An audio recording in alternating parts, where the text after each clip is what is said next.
Hey everyone, imagine it's 1845. You're leaving home in a rickety wagon, oxen groaning, dust in every crevice, and you're about to make every terrible decision possible. Rivers want to swallow you, plains stretch endlessly, and your companions are already judging you. You think you're prepared, you're not. Honestly, you likely wouldn't have survived the Oregon Trail. But before we get going, make sure to like this video and subscribe to the channel for more.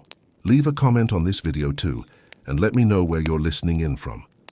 Now, over the next few hundred miles, we'll wander through hardship, chaos, and the subtle absurdity of survival.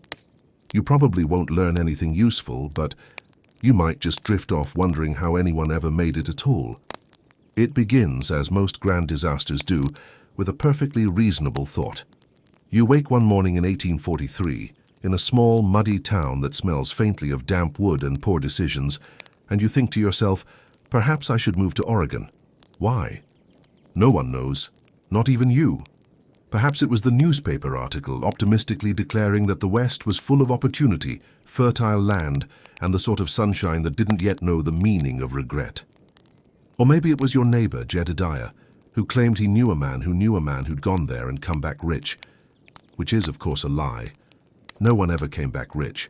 Most didn't come back at all. But you, dear listener, are nothing, if not ambitious, and catastrophically uninformed.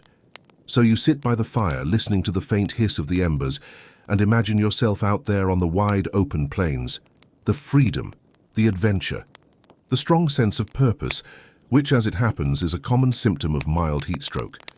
You picture a tidy log cabin by a clear blue river, maybe a cow or two grazing nearby, your family healthy, happy, and not in the least bit traumatized by the 2,000 miles of desolation it took to get there.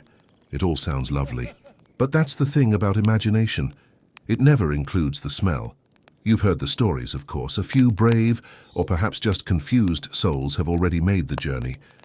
The Oregon Trail, they call it. A rolling dirt highway from Missouri to the shining promise of the Pacific Northwest.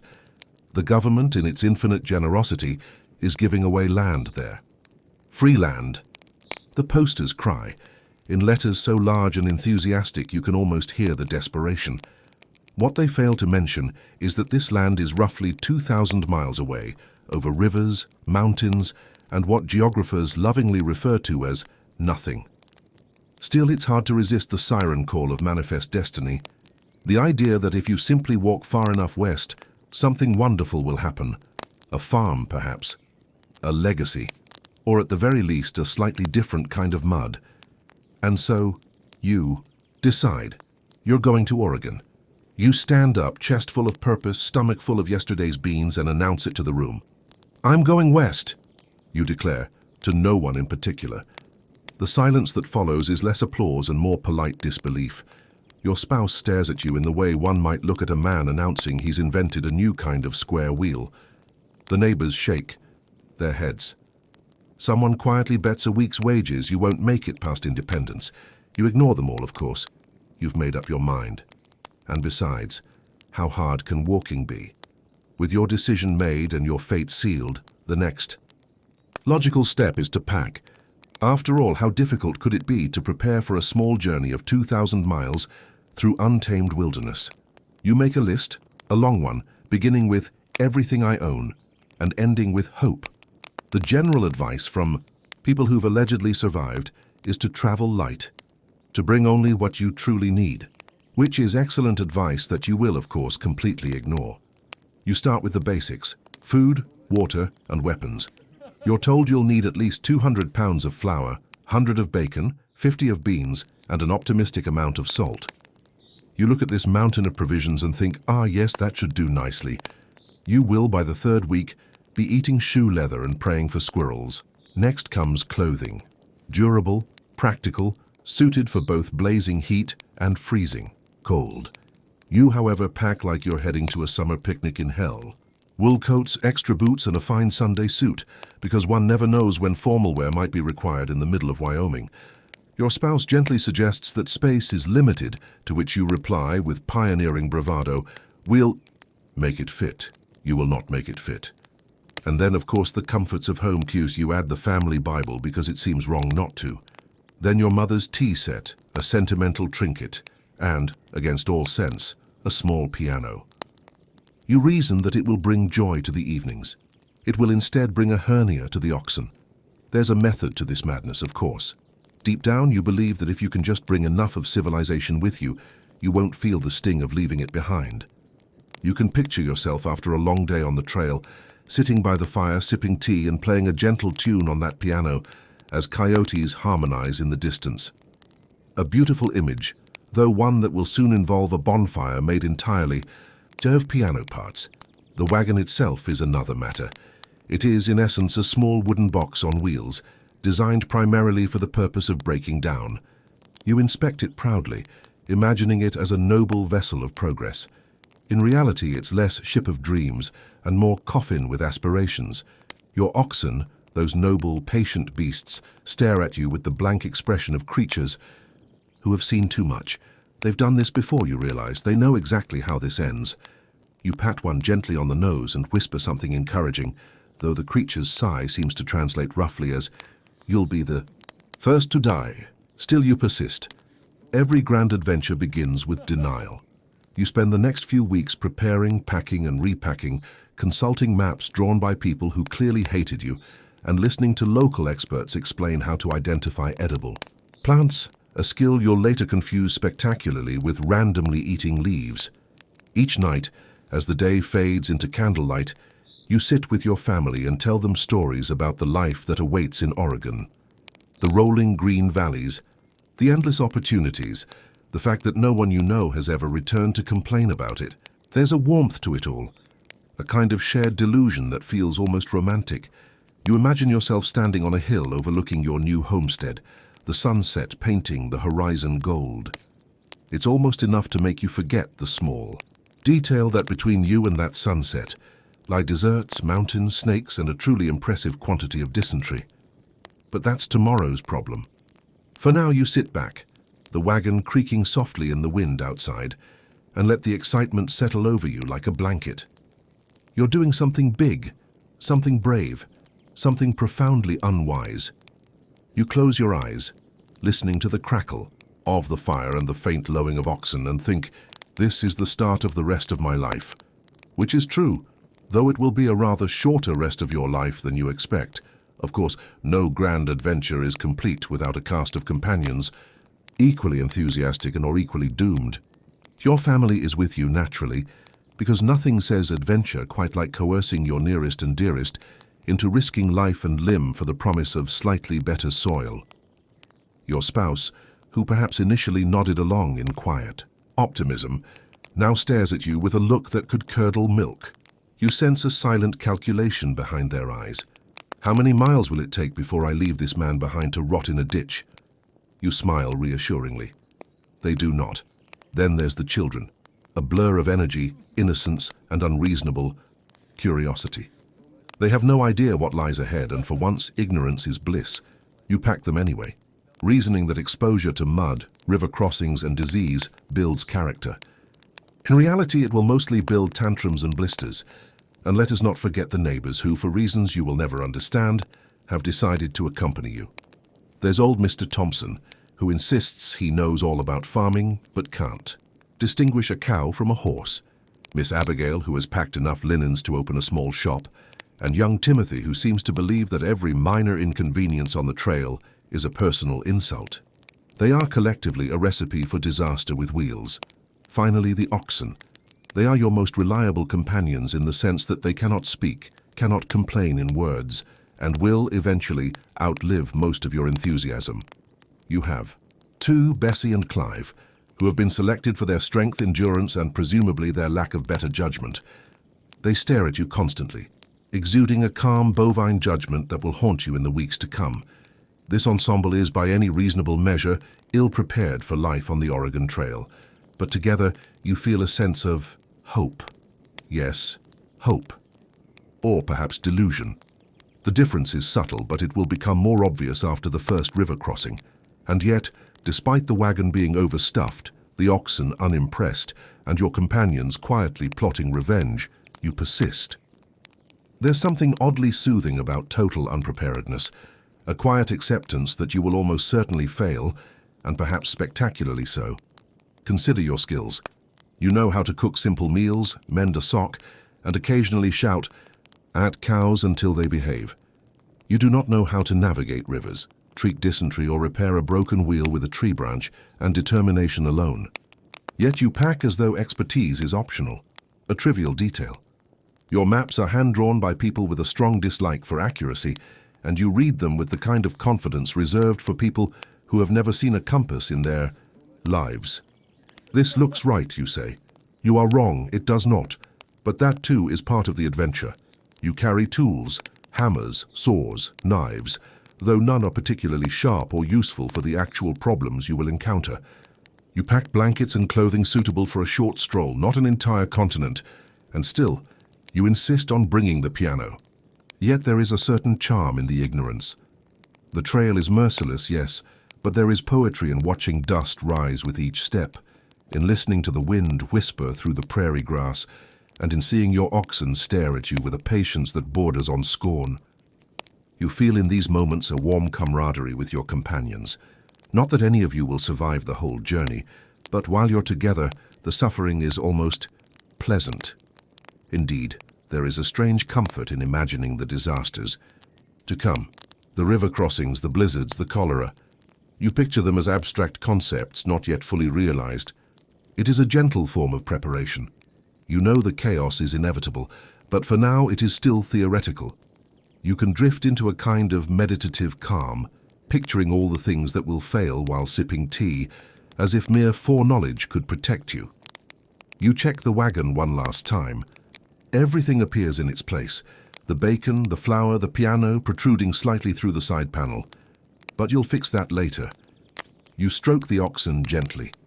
You glance at your family and neighbors, who are now suspiciously quiet, as if they can sense what you cannot, that survival is optional and in many cases improbable, yet you are ready. Not because you are capable, far from it, but because you are committed. Because this is the adventure you have chosen, this road that winds endlessly westward, lined with sand, mud, and a certain quiet disdain for human optimism. And really, there is a strange serenity in commitment, a sense that, at least for the moment, everything is manageable. You allow yourself a final deep breath, the kind that fills the lungs and the imagination at once, knowing that tomorrow you will take the first steps into history, or at least into a very long and dusty anecdote that will one day amuse people in a softly narrated YouTube video. You are ready. Almost. And that is where we pause. Just before the first creak of the wagon wheel against the mud, just before the oxen realize that adventure is not a choice, but a contract they did not sign.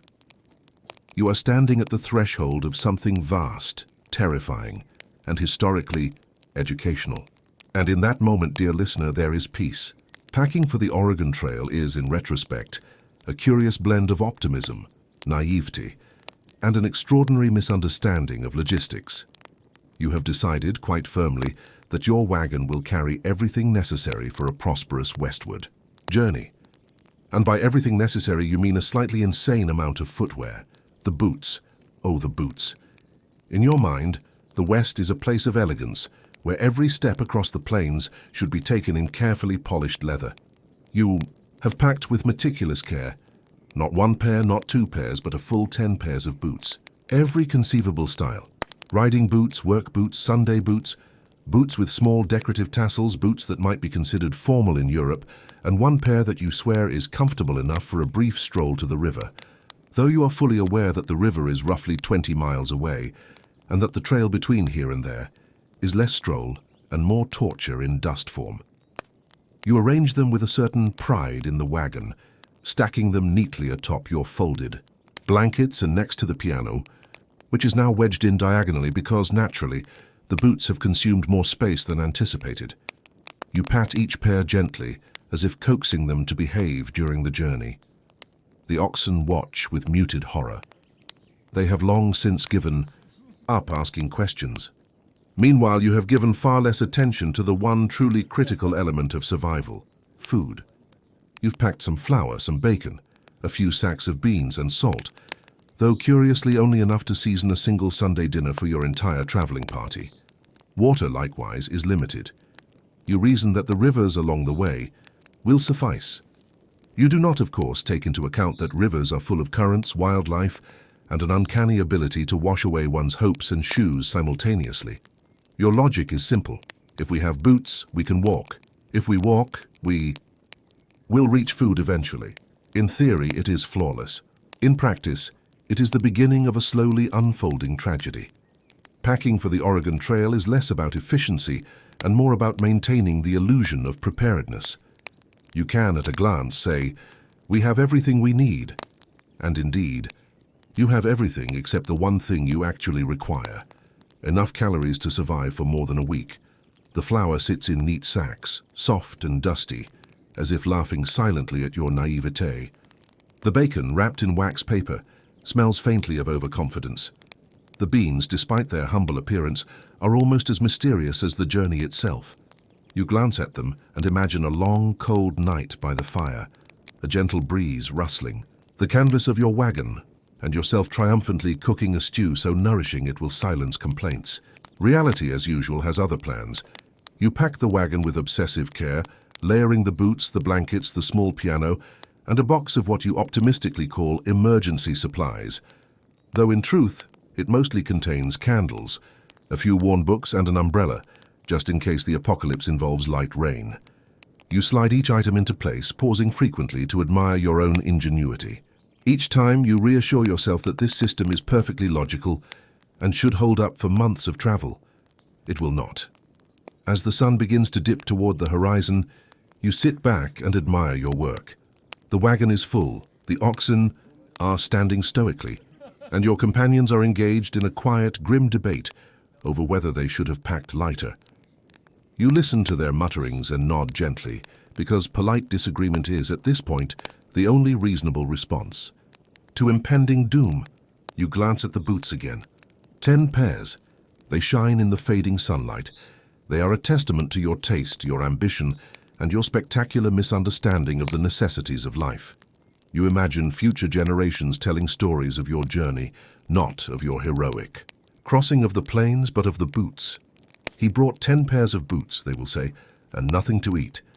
You feel a quiet satisfaction. You have achieved balance, style over substance, optimism over realism, and the faint, comforting illusion of control over chaos.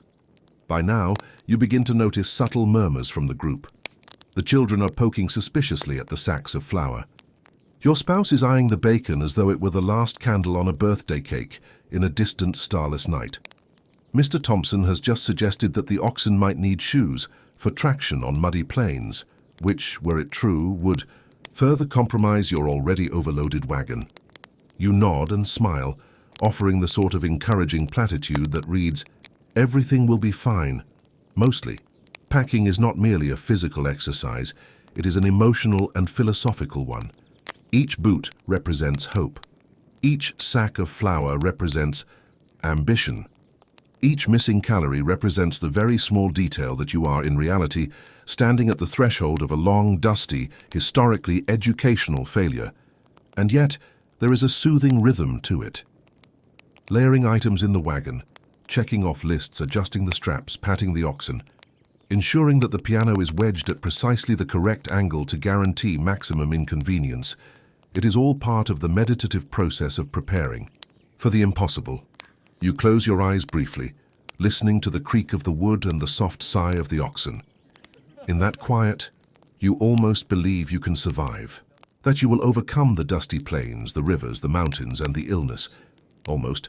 And then you remember the food: 10 boots, 2 sacks of beans, enough bacon for half a week. Not nearly enough flour. Perhaps you packed too much hope, and too little pragmatism. You sigh. The oxen snort, but it is too late. The wagon is packed. The boots glimmer in the sunlight like tiny leather monuments to your hubris. The journey awaits. You take a deep breath. You imagine the open plains, the endless horizon, and the sense of purpose that has brought you here. And you whisper gently to yourself, as if to calm the storm already gathering, "Well, at least we have enough boots." You might imagine, as many do when planning a journey, that the essentials for survival are obvious. After all, what could possibly be more logical than flour, bacon, beans, water, a compass, a few blankets, and some basic tools? The answer, of course, is everything else you've decided to bring instead. Let us begin with the piano. A small, upright model, charming in its awkward, preposterous way. You reason that long evenings on the trail will be interminably dull without music, and you are correct, they will be. What you fail to anticipate is that the piano weighs approximately 1 ton, refuses to cooperate with the wheelbarrow, and will require intermittent exclamations of frustration from both you and the oxen. Every bump in the trail will cause the piano to emit a series of groans, reminiscent of someone attempting to sigh melodically while trapped in a box. Then there is the tea set. A full porcelain ensemble, delicate and white with gold trim that, frankly, no one will ever notice again. The oxen care not for aesthetics. Your companions will not ask for tea until about 3 weeks in, at which point they will be too tired, too cranky and too full of dust to lift a cup without peril. You nonetheless pack it and place it carefully atop a flour sack, which seems, even in hindsight, to be a questionable decision.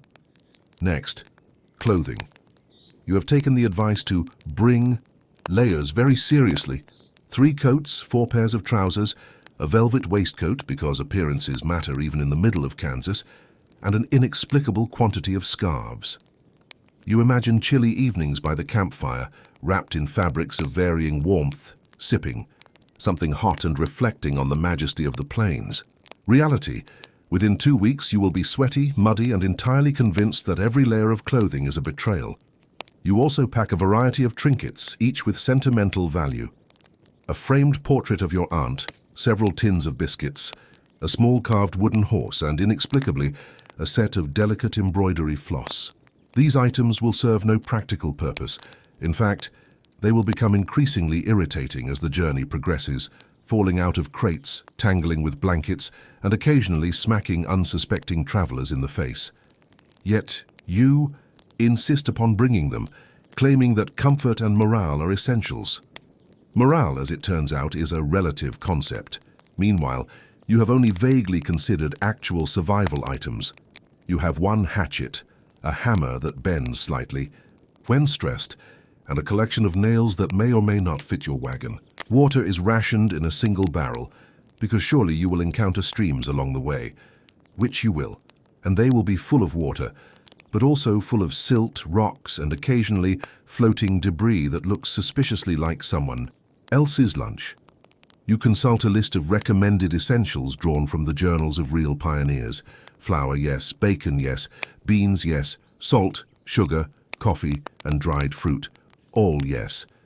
And yet somehow you have managed to ignore half of these items while simultaneously insisting on packing a piano, scarves, and a porcelain teapot. There is a rhythm to your madness. Essentials are practical, functional, and utterly unromantic. Your choices, by contrast, are imbued with charm, nostalgia, and a remarkable lack of forethought. You tell yourself that this is what makes you a pioneer, the courage to prioritize, sentimental whimsy over practical necessity. You tell yourself this as the oxen stare blankly, as if to say, you are a disaster, wrapped in fine wool and optimism. You also bring a small chest of books, historical tomes, poetry, and one particularly dense atlas. You imagine yourself reading by candlelight, waxing lyrical about the virtues of endurance and the beauty of the western plains. In practice, the books will get wet, dusty, and occasionally used as a makeshift seat during particularly awkward river crossings. You continue to insist on bringing them, because knowledge is, after all, an essential, if completely non-nutritive, survival tool. Then there are the tools for every eventuality. You pack a small frying pan, a few knives, a spade, a rope, and a mysterious brass instrument whose purpose even you cannot identify. You imagine scenarios in which each item will save your life or entertain your companions. Reality: the frying pan will bend, the knives will dull, the spade will break, and the brass instrument will produce a sound that frightens the children and the oxen alike. By the time you finish packing, you are left with a wagon that is overstuffed, lopsided and decidedly unbalanced. It smells faintly of flour, leather, and unexamined optimism. Every item you have chosen to bring has its merits, sentimental, aesthetic, or whimsical, but few are practical. You survey your work and nod proudly. The oxen sigh. The children eye the piano with suspicion. Your spouse offers a faint, almost imperceptible shake of the head. And yet there is beauty in this chaos. You have prepared, in your own peculiar way, for a journey that will teach lessons far more effectively than any list of essentials ever could. You have packed hope, imagination, and a small piano, all items that, in the grand calculus of survival, may prove useless, but which ensure that your story will be remembered. You take one last look at the wagon. The boots are stacked, the blankets folded, the piano wedged precariously between two sacks of flour. Trinkets, scarves, and books litter the top. The tools are jammed into every conceivable crevice. It is, in essence, a monument to your human optimism and your spectacular lack of foresight. And with that, you close the wagon doors gently, pat the oxen, and take a moment to breathe. You are ready to depart. You are not ready to survive. But for now, that distinction matters little, because you have packed the essentials, if by essentials you mean items that will make you question your sanity, amuse future generations, and provide endless fodder for soothing comedic storytelling. There is a particular kind of quiet, meditative horror that washes over a person when they first begin to suspect that their careful planning has been insufficient. You are standing by your wagon, a monument to human optimism when this realization creeps in, not like a sudden thunderclap.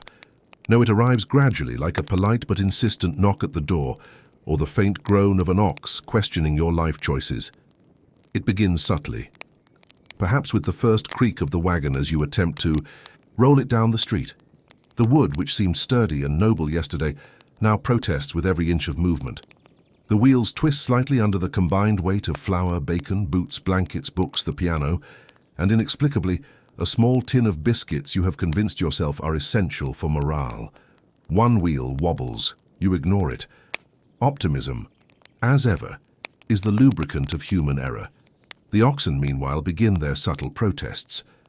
Bessie shifts her weight and snorts in a manner that suggests both disbelief and mild resentment. Clive flicks an ear in a gesture that could be interpreted as disapproval. You pat them gently, whispering assurances. It will be fine. Mostly. They are unconvinced. In fact, their eyes convey a distinct sense of, "We told you so," the kind of look one reserves for a human who has, for decades, been mildly inconvenient and persistently wrong. Then comes the packing list. You consult it one last time. Everything seems accounted for. Flour, check. Bacon, check. Boots, check. Piano, check. Trinkets, check. Tools, check. Optimism, absolutely. And yet, in the back of your mind, a small, persistent voice begins to murmur, "Perhaps we should have considered what essential really means." You ignore it. This is an excellent early warning sign. Pioneers, after all, were known for ignoring minor, repetitive warnings until they became major catastrophes. You are, it seems, following a proud historical tradition. As you prepare to leave, subtle signs of impending calamity multiply. The piano wobbles slightly when you push the wagon. A boot falls out, rolling slowly across the cobblestones. Your spouse sighs audibly, a sound that conveys a lifetime of regret condensed into a single breath. The children are already arguing over whose turn it is to ride on the wagon, oblivious to the slow disintegration of your collective sanity. And then you test the wagon.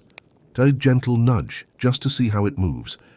The result is an alarming series of creaks, groans, and pops that could, in a more dramatic telling, be described as apocalyptic. The wagon leans perilously to one side, the flour shifts, and the piano emits a sound akin to someone trying to yawn while wedged into a corner. You step back, briefly consider whether you could somehow smuggle it all back into the house, and then conclude, with astonishing calm, "Well, it will be fine." You begin to notice, too, the practical absurdities of your packing decisions. The flour is stacked beneath the piano, which, in hindsight, might not have been optimal. The bacon, loosely wrapped, is next to a pile of scarves. A slight nudge causes one scarf to fall atop a tin of biscuits, which promptly topples into the dust. You scoop it up, dust it off, and sigh. Perhaps you will serve these biscuits as a metaphor for resilience, you think. The oxen do not share your enthusiasm. It is at this moment, standing by the wagon, that you truly understand the breadth of your ambition. Not in a grand, heroic sense, that will come later, after much suffering, but in a quiet, subtle, probably terrible for survival way. You have attempted to pack an entire civilization into a wooden box on wheels, guided only by hope, sentimentality, and a misplaced sense of confidence. And now, with the first creaks and groans, it becomes clear. This will be more difficult than you anticipated. The neighbors who have decided to join you on this foolish journey begin to murmur concerns. Old Mr. Thompson points out that the wagon is leaning slightly, which is an understatement. Miss Abigail suggests perhaps we should remove the piano, which you dismiss with a polite, optimistic smile. Young Timothy loudly declares that he will refuse to walk unless he is allowed to ride on top of the flour sacks, which frankly seems dangerous, but somehow inevitable. You realize with a mixture of awe and mild despair that preparation is not always predictive of survival. You have accounted for items, yes, but not for behavior, neither yours nor that of your companions, nor the oxen, nor the subtle antagonism of gravity and the earth itself.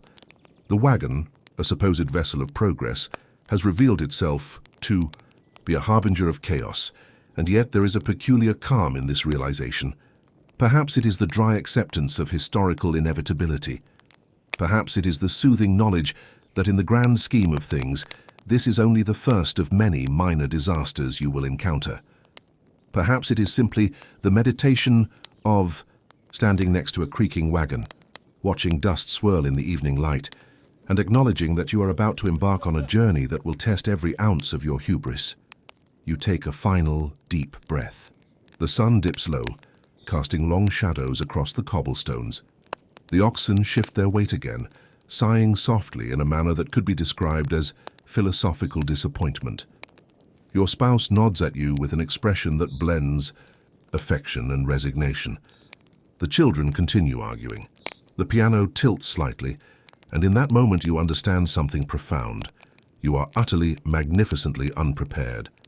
And somehow that is enough.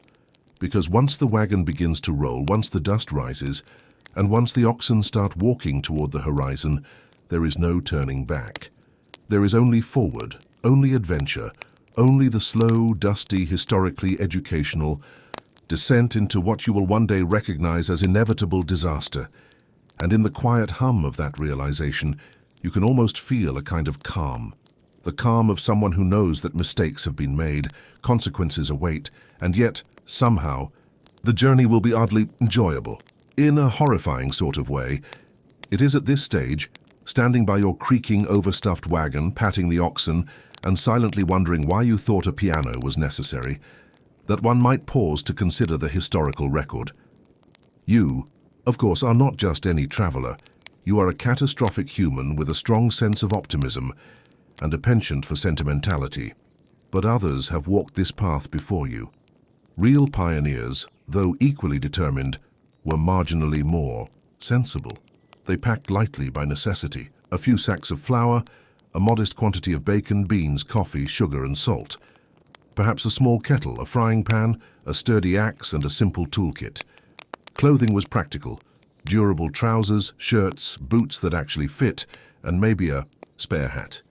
Children were often wrapped in layers of wool and occasionally a blanket or two. No pianos, no porcelain tea sets, no decorative scarves. They were far too busy trying to survive. Some wagons carried guns, primarily for hunting or defense against wildlife, though occasionally for showmanship. Others contained family, Bibles, a notebook or two, and the occasional small trinket for morale. One cannot overstate the usefulness of morale. It keeps a family arguing rather than succumbing to despair. But even with morale, survival was uncertain. Now compare this to your wagon. 10 pairs of boots, a piano, porcelain tea set, scarves, embroidery floss, sentimental trinkets, a stack of books, a brass instrument of unknown purpose, and perhaps 2 barrels of water if you're lucky. Where the pioneers brought essentials. You brought whimsical luxury items and an abstract sense of hope. This is not a criticism, not entirely. It is an observation. You are, in effect, an historical experiment in misapplied optimism. While pioneers calculated food rations to last for weeks, you calculated that everything fits in the wagon, as if mere spatial reasoning could substitute for calories and clean water. While they considered the necessity of durable footwear, you prioritized style and the occasional aesthetic flair. And then there is what they left behind. Real pioneers, forced by circumstance, abandoned countless items along the way. Flour would spoil, bacon would go rancid, blankets would be discarded once they were damp and moldy, tools would break, pots would be dropped, clothing would be torn. Some even abandoned wagons entirely when terrain or illness made progress impossible. This was survival in action. You, by contrast, have packed everything. Everything that might be useful or lovely, and yet, as history suggests, most of it will eventually be left behind anyway. The piano will topple into the dust, the tea set will shatter in the first creek crossing. The boots will wear unevenly, leaving you barefoot and full of regret. By the halfway point, your essential trinkets will litter the prairie in a scattered, dusty testament to human optimism. Indeed, the trail is littered with such evidence. Historical journals describe sacks of flour ripped open by river currents, pots left behind when wagons became bogged in mud, blankets sacrificed to make room for more critical items, and occasional shoes lost when a crossing proved too treacherous. Children often found creative ways to misplace clothing, while adults jettisoned sentimental items reluctantly, sometimes swearing under their breath at the wisdom of prioritizing practicality over nostalgia. And you, dear listener, are about to join this tradition, not just in necessity but in style. Every unnecessary item you packed will test the patience of your companions, the resilience of the oxen, and the structural integrity of your wagon. You will learn the hard way that the difference between a good packer and a pioneer is not taste, not hope, not decorative flair. It is sheer pragmatism. Consider, for a moment, the humble pioneers of the 1840s. They brought small quantities of staples: flour for baking, bacon for protein, coffee for alertness, salt for preservation. They carried tools that would allow them to fix wagons, hunt game, and chop firewood. They packed clothing suitable for extremes of heat and cold, blankets for sleeping on the ground, and small comforts for children. They left behind excess, adjusted their loads mid-journey, and adapted to the whims of nature. And then consider your wagon.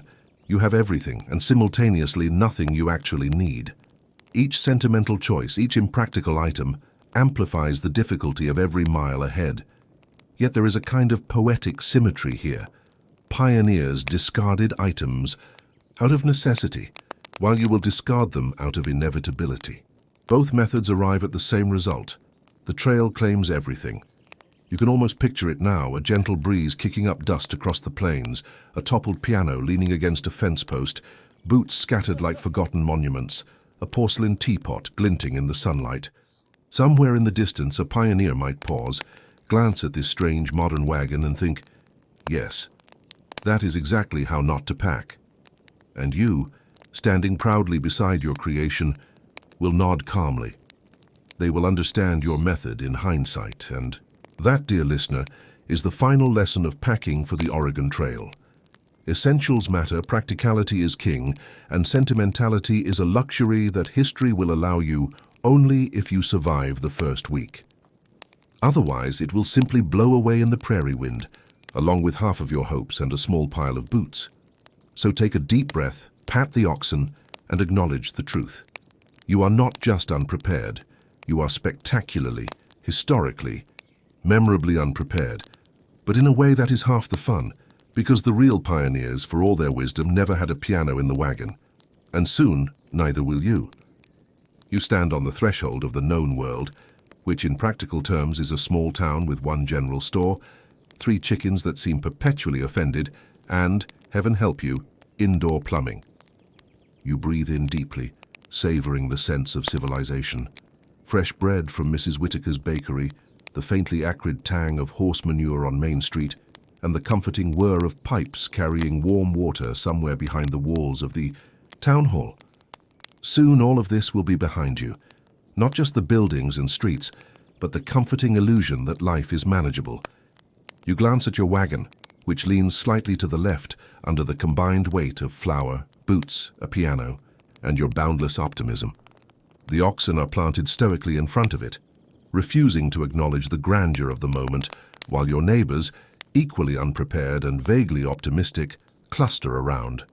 You can feel the emotional weight pressing down, a strange combination of excitement, dread, and mild regret. You wave to the baker, who does not wave back, perhaps having already forgotten you exist.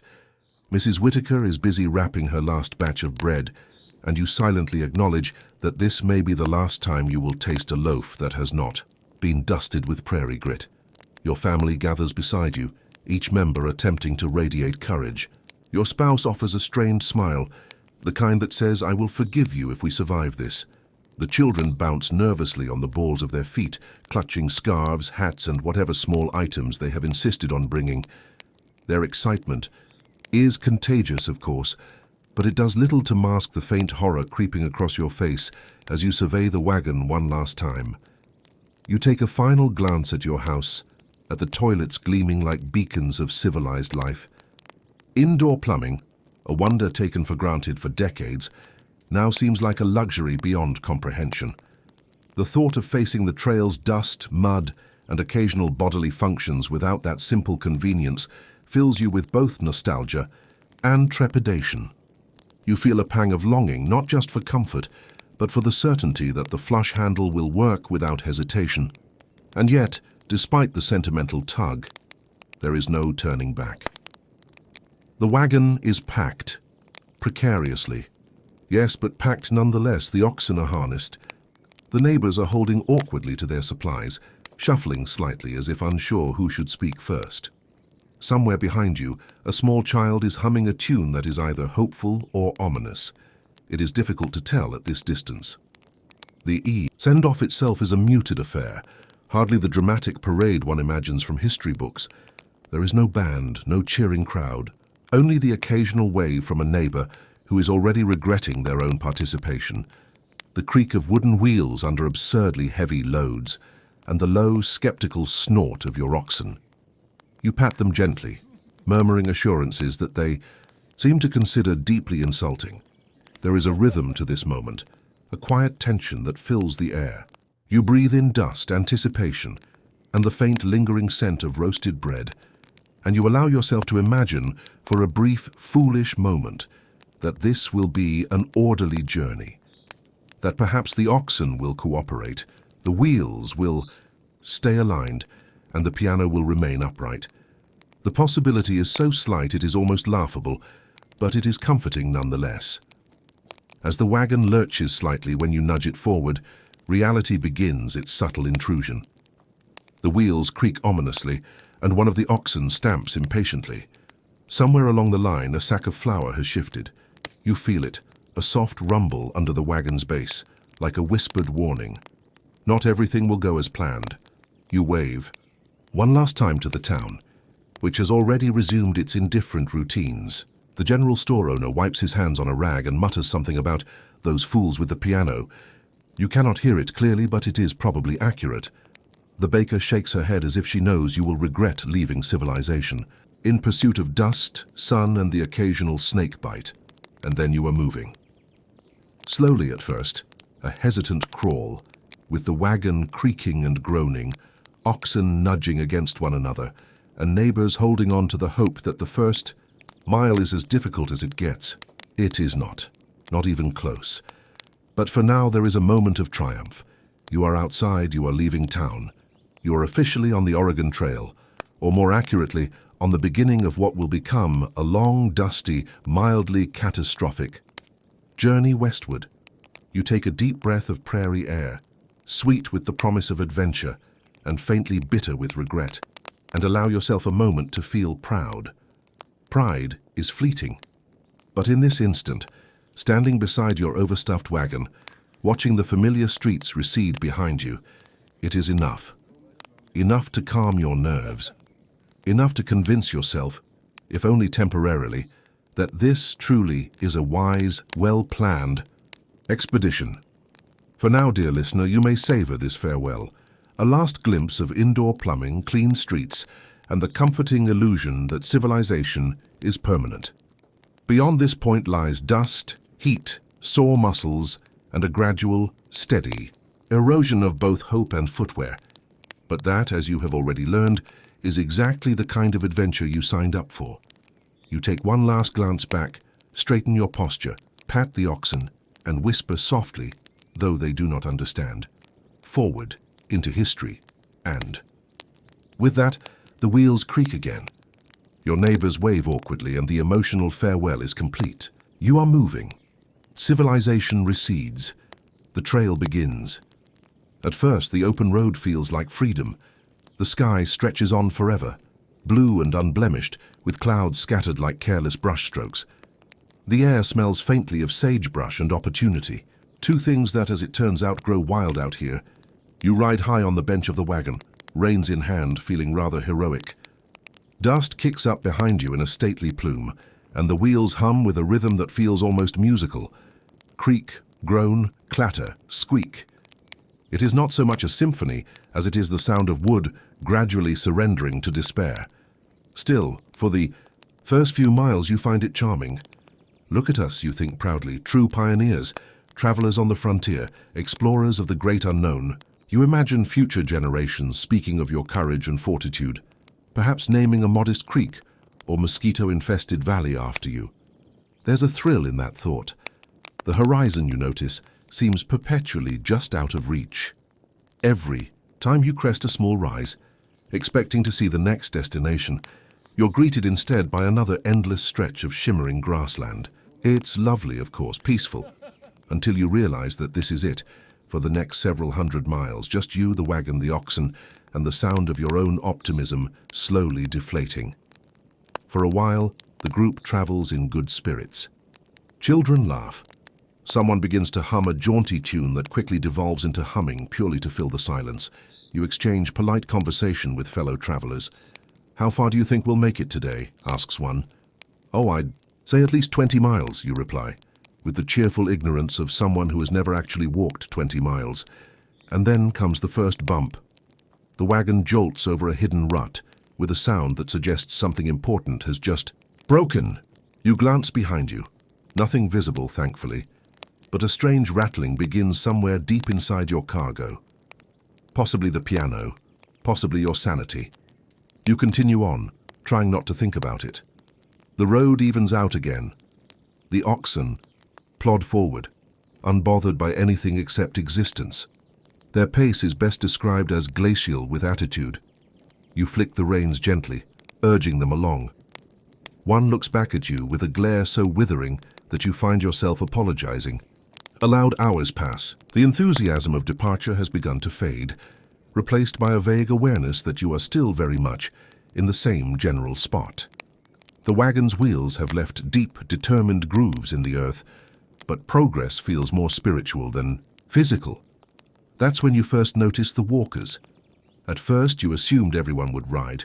It is, after all, the Oregon Trail, not the Oregon Gentle Stroll.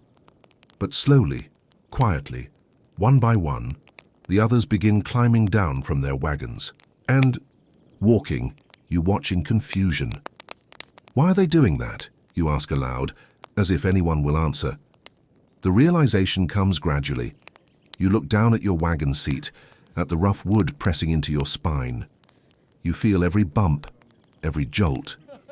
The oxen lurch forward again, and you feel it deep in your tailbone. After an hour of this, the seat begins to feel less like a perch and more like a form of passive-aggressive punishment. So, with a sigh, you climb down too. The moment your boots hit the packed dirt, there's a brief surge of relief.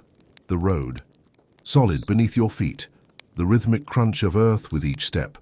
You tell yourself this isn't so bad. A bit of exercise, some fresh air. You'll stretch your legs, perhaps just for a few miles. You will not, of course, be climbing back. On that wagon for the next 6 months, walking quickly becomes the norm. The oxen, stubborn beasts that they are, set the pace, somewhere between barely moving and stubborn refusal. You match their rhythm, trudging beside the wagon, your feet sinking slightly into the soft earth. It is not glamorous. The sun is bright, and your hat does little to keep the sweat from dripping into your eyes. Dust swirls around your ankles, coating everything in a fine, beige layer of regret. Every creak of the wagon feels personal now, a reminder that this contraption will not be your comfort, but your burden. From behind you, another traveler calls out, "How's it feel to walk your way to Oregon?" You turn, smile weakly, and say something that sounds vaguely optimistic, though the words horrific miscalculation hover at the back of your throat. Still, there's something oddly meditative about it. The endless rhythm of footsteps and wheels becomes a lullaby of sorts. The creaking is steady, predictable, a soundtrack of slow endurance. You find your mind drifting, daydreaming about the absurdity of it all. Civilization behind you, wilderness. Ahead and in between this vast, sun-baked stretch of purgatory, you begin to notice small details. The way the tall grasses sway like ocean waves, the faint chirp of crickets in the heat, the distant flicker of other wagons shimmering like mirages. There is a beauty here, though it comes wrapped in exhaustion. Lunch breaks are brief and practical. Someone declares it's time to rest the oxen, which really means pretend we're resting while frantically repacking something that has fallen off. You chew on a piece of hardtack so dense it could be used as roofing material, sip from a tin cup of lukewarm water, and stare out at the horizon that refuses to move closer. By afternoon, the excitement of the open road has matured into a steady melancholy. The novelty of adventure has worn off. Your feet ache, your shoulders ache. Your soul, you suspect, is beginning to chafe, but the sound of the creaking wagon persists, slow, groaning, almost comforting now, like a companion with no sense of rhythm but good intentions. You find yourself humming along to it, creating an accidental duet between your footsteps and its weary complaint. As evening falls, the prairie light softens to gold. The sky stretches endlessly, painted in purples and ambers, and for a moment, just a brief, precious moment, it all feels worth it. You set up camp, the oxen munching lazily nearby, and you watch the sun dip below the horizon. The road ahead remains long, uncertain, and mildly absurd. You are dusty, sore, and possibly developing a deep personal resentment toward all forms of transportation. But still, you are moving, you are surviving, and tomorrow you will walk again. By the third day, you begin to realize that the greatest challenge on the Oregon Trail is not the terrain, nor the oxen, nor even the risk of dying dramatically from dysentery. It is, in fact, the people. There are so very many of them. When you first joined a wagon train, it all seemed so noble, so organized, a grand caravan of hopeful pioneers heading westward into glory. You imagined camaraderie, mutual support, and perhaps a shared sense of destiny. What you got was 43 strangers arguing about who stole whose coffee pot. The wagon train, you see, is less of a unified expedition and more of a slow-moving democracy run by people who haven't slept well since Missouri. Each morning begins with a meeting, theoretically to discuss the route, the pace, and the general plan for the day. In practice, it is 40 minutes of bickering about oxen behavior, and 30 more debating whose turn it is to lead. There's always one man who insists he's read the Emigrant's Guide and therefore knows best, despite having visibly mispronounced geography at the last meeting. You, of course, try to remain diplomatic. But diplomacy is a fragile thing when surrounded by people who have been eating salted pork for a week. By the time the sun rises high enough to fry an egg on the nearest rock, the train finally lurches into motion, a long serpentine line of wagons stretching out into the distance. From a distance, it looks majestic. Up close, it sounds like a collection of squeaky furniture dragged through a gravel pit. Each wagon is a small world unto itself. You begin to recognize them by sound. The rattling of loose pots from the Henderson's wagon, the shrill laughter of Mrs. Caldwell, who seems immune to despair, and the rhythmic squeak of your own left wheel, which has developed a personality all its own. The pace is dictated by the lead wagon, which would be fine if the lead wagon weren't driven by someone who stops every hour to check the map. The map, incidentally, is more guesswork than geography, a vague scribble that mostly says rivers probably and mountains definitely. Still, the illusion of progress keeps spirits mildly afloat. There's comfort in moving together, in the shared struggle of hauling wagons and children across the endless grasslands, until, of course, someone's oxen stop. When one stops, they all stop. The great migration grinds to a halt, and a collective groan rises from the group. Some leap from their wagons to help, which typically involves standing nearby and offering increasingly bad advice. Others take the opportunity to retie ropes, refill canteens, or simply stare into the distance and reconsider their life choices. It is during these pauses that tempers begin to fray. Small annoyances, the kind you might have ignored in civilized company, become intolerable in the wilderness. The man who chews loudly, the woman who insists on singing hymns at sunrise, the child who has, for reasons known only to the divine, decided to collect frogs. You try to be patient, you really do, but patience wears thin when you've been walking for hours and someone in the group insists that your oxen look lazy. Then, there's the matter of chores. Each night the camp must be set up, the fire started, the food cooked, the oxen tended, and the wheels inspected. Everyone has a job, theoretically. In practice, some people have a remarkable talent for becoming invisible at chore time. By the end of the first week, alliances have formed, small cliques within the wagon train, based on shared values like doesn't steal biscuits or owns actual soap. There are the idealists, who speak constantly of Oregon as a shining paradise where the soil is rich and the rivers sing. There are the pragmatists, who know better but keep quiet. And then there are the cynics, who mutter darkly about turning. Back before the Kansas mosquitoes achieve full political control of the region, every so often, the train must cross a river. This inevitably devolves into chaos. There are long debates about whether to ford, float, or simply stare at the water until it decides to move out of the way. Someone always suggests waiting until morning. Someone else always loses a boot. You quickly learn that the only thing less reliable than a river crossing is a group decision made near one. And yet, for all the friction, the wagon train persists. There's a strange cohesion that forms, a reluctant solidarity. You may despise one another on a personal level, but when faced with the elements, you cling together like damp flour. There are good moments, too. Evenings when the fires crackle and someone tells a story, exaggerated, probably false, but comforting nonetheless. You sit in a loose circle, wrapped in blankets, watching the sparks float upward into the vast, star-pocked sky. Someone plays a fiddle. The sound is scratchy but warm. For a fleeting moment, you forget that you haven't bathed in a week. It is in those quiet hours, when the prairie hums and the wagons rest, that you feel the pulse of something larger. A sense of collective absurdity, perhaps. Or maybe it's pride, you and dozens of others inching westward against reason itself. Still, by Kansas, everyone hates everyone. It's not personal, necessarily.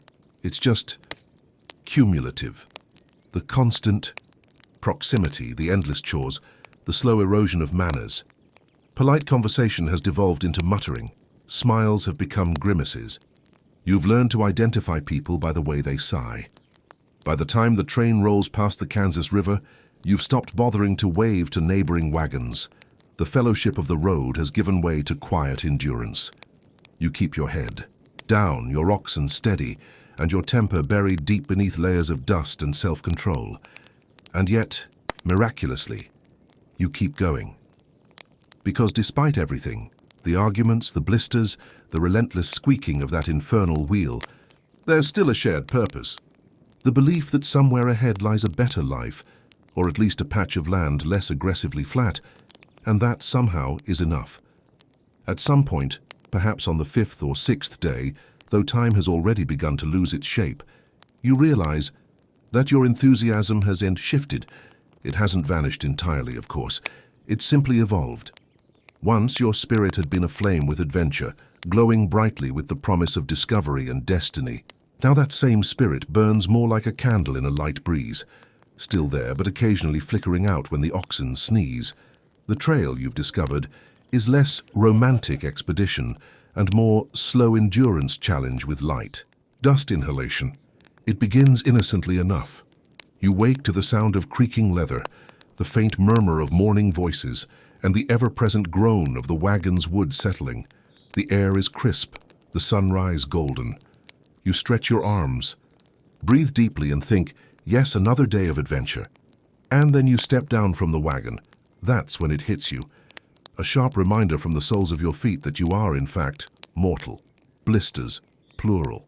Small, insistent, and brimming with personality. It is astonishing how quickly such tiny things can reshape your understanding of existence. Each step now comes with a quiet internal dialogue. Is this pain new? Has it always been this sharp? Am I still technically walking, or have I ascended to a new form of hopping despair? The others seem similarly afflicted. You can hear the soft chorus of discomfort as the group limps into motion, a symphony of groans, winces, and muttered regrets. Somewhere behind you, a voice declares that boots were never meant for this kind of walking, which is, unfortunately, entirely true. Still, the day marches on, and so do you, albeit at a slightly more tragic pace. The morning hours stretch long and monotonous. The horizon taunts you with its permanence. You begin to develop an intimate knowledge of every sound your wagon makes: the creak that means the axle is fine, the groan that means it is decidedly not, and the little squeal that happens whenever you dare to hope. There's also the dust. You hadn't imagined there would be so much of it. It's in your hair, your teeth, your dreams. It clings lovingly to every inch of skin, turning all travelers into a uniform shade of beige. Occasionally, a gust of wind will offer temporary relief, only to deliver a second helping directly into your eyes. In moments like these, you find yourself reminiscing about civilization, chairs with cushions, water that flows on command, soap that doesn't taste faintly of regret. And yet, there's a strange comfort in it all, a rhythm forming in your suffering. The repetitive crunch of boots on dirt, the swish of wagon canvas in the breeze, the low hum of weary travelers making peace with the absurdity of it all. Around midday, the sun climbs high and the heat settles in. The air hums with the quiet insistence of grasshoppers and the occasional haunting moo from the oxen, who have clearly lost faith in your leadership. You take a sip from your canteen. It's warm, metallic, and profoundly unsatisfying. But it's water, and water has quickly become the most valuable substance on Earth, tied only with shade and basic morale. Lunch is brief: a hunk of salted meat, a crumb of hardtack, and a shared sense of mild existential crisis. Someone jokes about opening a tavern once you all reach Oregon. No one laughs.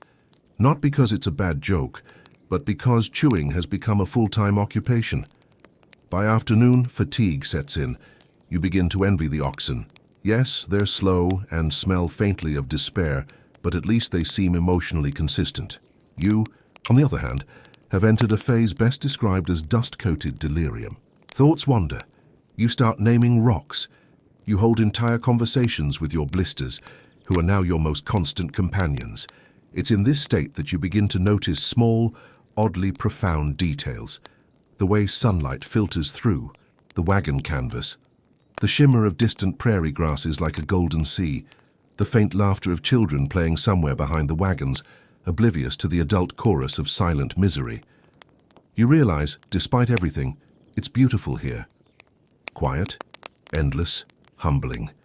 The landscape stretches so far that it almost feels like time itself has paused, that the world, in all its chaos, has given you this strange, dusty peace. And then, inevitably, your left shoe rubs the blister again, and you are snapped cruelly back to reality. Evening brings a small mercy. As the sun dips low and the air cools, camp begins to form once more. Fires crackle, the smell of smoke mingles with stew, and conversation begins to thaw. You sit with the others, boots off, feet wrapped in bandages that resemble sad little sculptures. The mood is calmer now, tired but warm. The harsh light of day fades into the soft glow of the campfire, and the shared suffering becomes a kind of fellowship. Someone strums a fiddle again. Another tells a story about a bear they definitely did not see. You sip from a tin cup, nodding along, comforted by the gentle absurdity of it all. You glance down at your blistered feet, at the grime under your nails, at the faint trail of smoke curling into the violet sky, and you think, this is what adventure actually is. Not glory or fame or songs sung in your honor. Just this, the slow, gritty, slightly painful act of moving forward. As the stars begin to prick through the darkness, you settle into your bedroll. The prairie hums around you. Insects, the low murmur of distant talk, the rhythmic breathing of the oxen. You close your eyes and let the exhaustion sink in. Tomorrow your feet will hurt again. Tomorrow someone will complain. Tomorrow the road will stretch on endlessly. But tonight at least you've made it another day. And in the quiet of that small victory you drift to sleep, blistered, filthy, and against all odds content.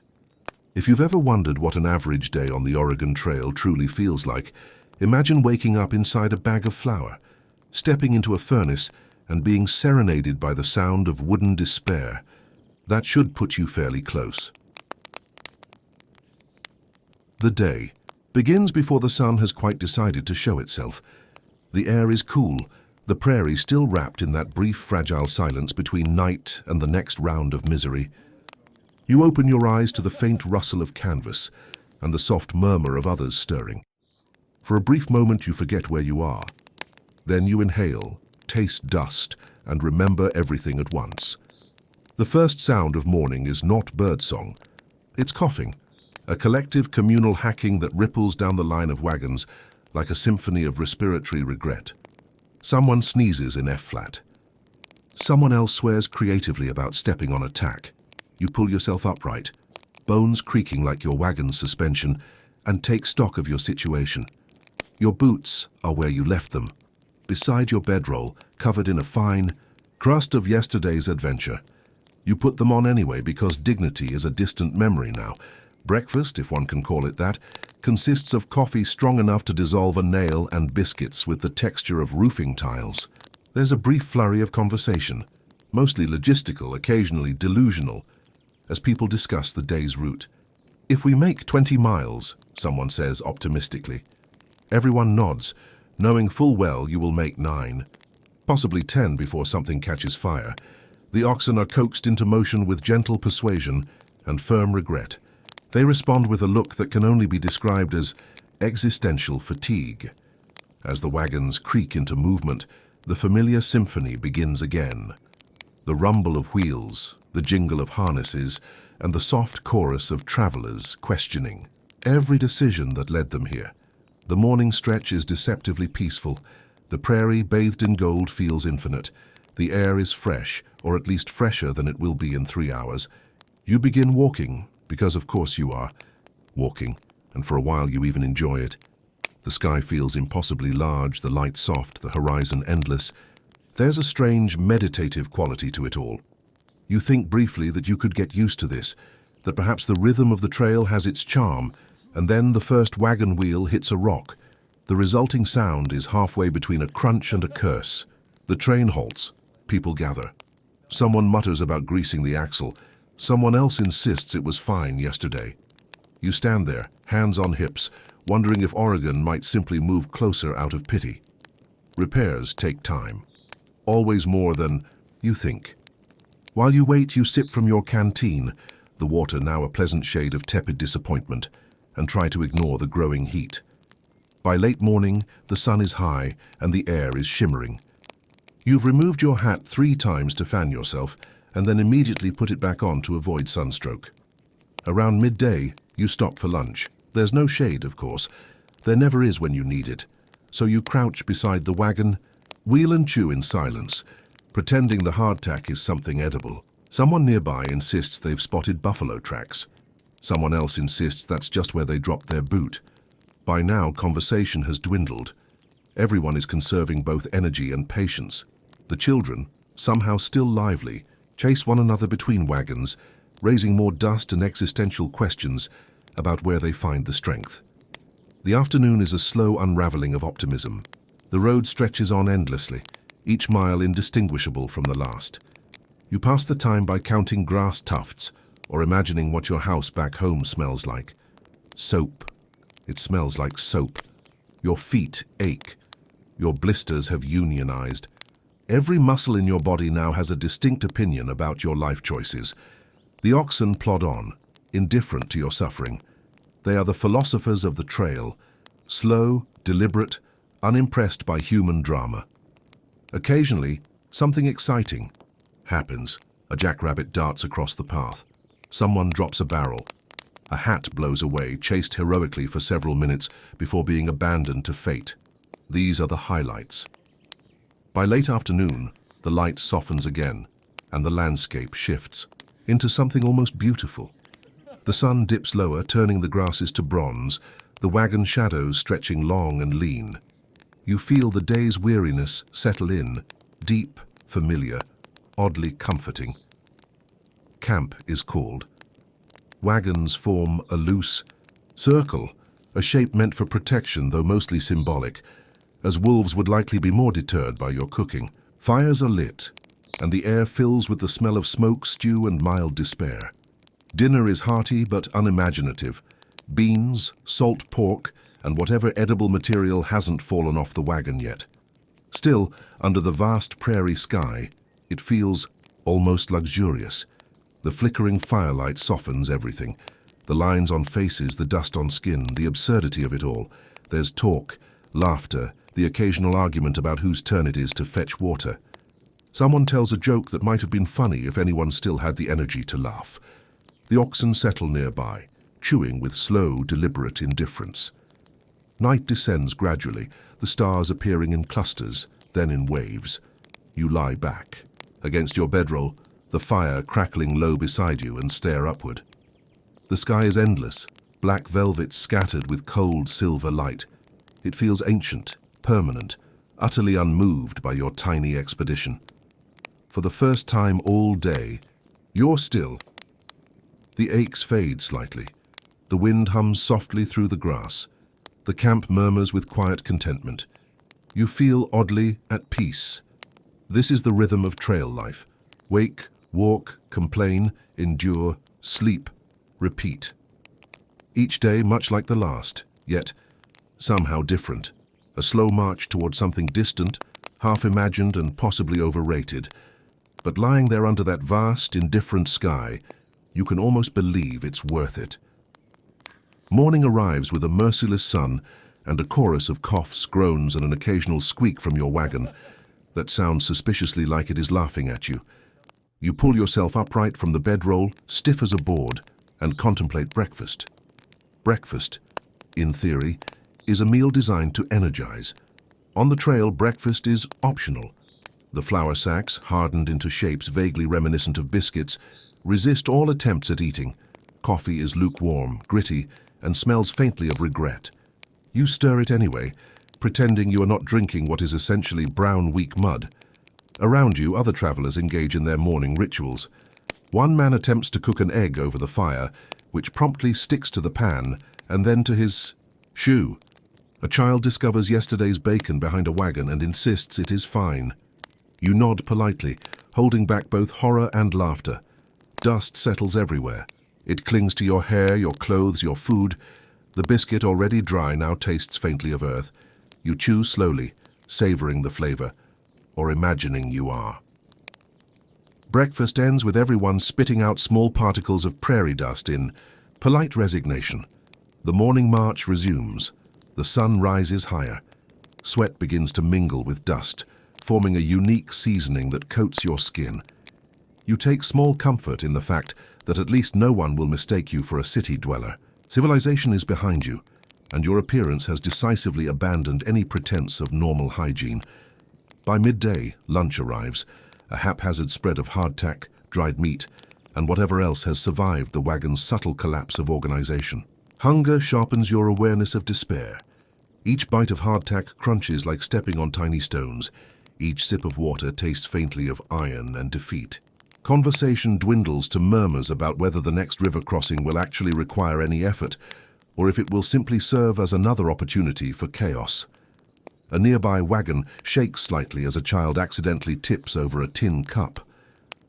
Man mutters something about the inefficiency of youth, which you file away as a statement applicable to the entire group.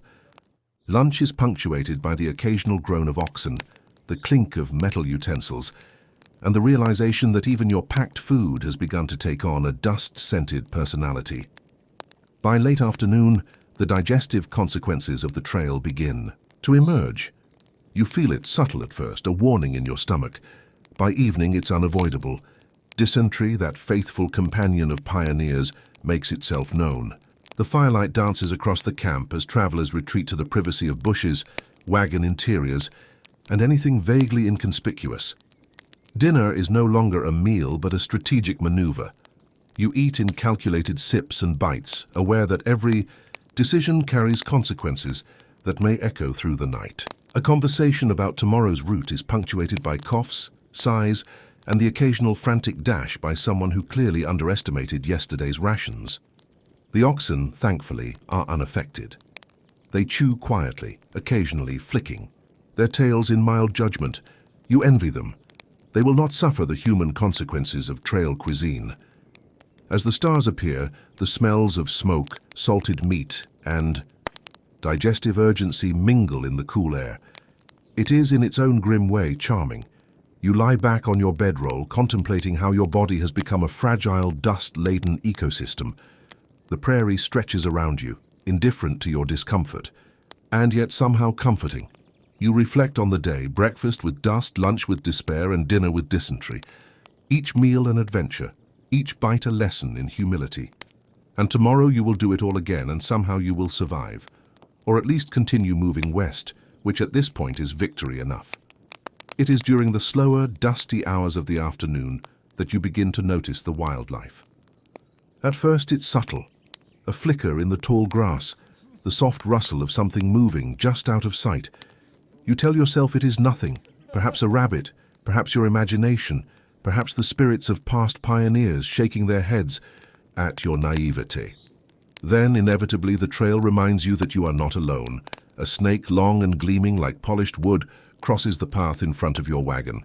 It pauses, head raised, observing you with calm disdain. You freeze, whispering reassurances that are entirely for your own benefit, while your oxen blink at it in a combination of curiosity and mild judgment. The snake continues on its way, unimpressed, leaving you to reflect that you are apparently the slowest creature in this ecosystem. A little later, the distant howl of wolves echoes across the prairie. You glance around, half expecting to see a coordinated hunting party. In reality, it is a lone wolf or perhaps two howling at the sun. The others in the wagon train respond with varying degrees of panic, bravery, and muttered curses. You pat, your chest in reassurance, trying to summon courage that feels increasingly theoretical. But the wildlife is not always your main concern. There is also the human variety. Somewhere along the trail a man appears, the kind of fellow whose confidence is only matched by his complete inability to accurately read a map. He insists he knows a shortcut, one that will save hours, perhaps days. You listen politely, you nod, you smile. And then you follow, because arguing with someone who waves a stick at imaginary landmarks feels futile. The shortcut, of course, does not save any time. It introduces new hazards, deeper mud, a creek with an unusually dramatic drop, and a series of thorn bushes that seem to have taken a personal interest in your shins. At one point, you briefly consider whether this is the fastest route to Oregon or merely the fastest way to develop a new vocabulary of curses. Throughout it all, the wildlife continues to make its presence known. A rabbit hops casually past your foot, as if mocking your predicament. Birds circle overhead, indifferent to your suffering. And in the evening, as you set up camp near a stream, a family of raccoons appears, staring with intelligent, slightly accusatory eyes, as though they know you have been carrying far too many crumbs for your own good. Meanwhile, the oxen seem entirely unfazed by either snakes, wolves, or shortcuts. They chew steadily, occasionally flicking an ear toward whatever disturbance appears, but otherwise maintaining a quiet dignity that you can only aspire to. You try to reflect on the day with philosophical calm. Each encounter with nature is a reminder of how small, dusty, and slightly ridiculous your expedition truly is. Wolves do not care about your dreams. Snakes do not consult with your plans. Shortcuts are merely illusions offered by overconfident men with sticks. Yet, somehow, this mixture of danger, absurdity, and mild chaos is comforting. There is rhythm in the unpredictability, structure in the disorder. You begin to see the trail as a kind of living organism, part earth, part animal, part human folly. And you are its humble, stumbling participant.